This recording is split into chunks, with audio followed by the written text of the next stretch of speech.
Hi everyone, welcome back to another video from Gameplay Classic. Today in this episode we will be learning how to log out of your Township game using your mobile device.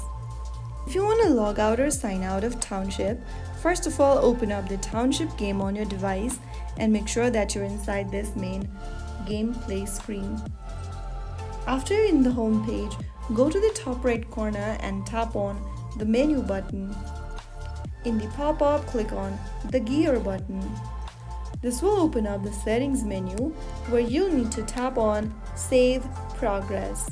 Now, to sign out or disconnect from the linked account, go ahead and tap the sign out button. Whether your account is linked with Google, Apple, or Facebook, you can simply tap the sign out button right next to each options, and after you do that, you will be logged out of your game.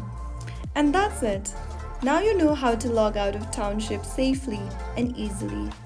If you ever want to sign in again, you can go ahead and get to this Save Progress page and select any one options you'd like to log in with and follow through the on-screen instructions. That is how it's super easily done. If you found the video helpful, don't forget to like, share and subscribe to the channel. I will be back again in the next episode. Thank you for watching.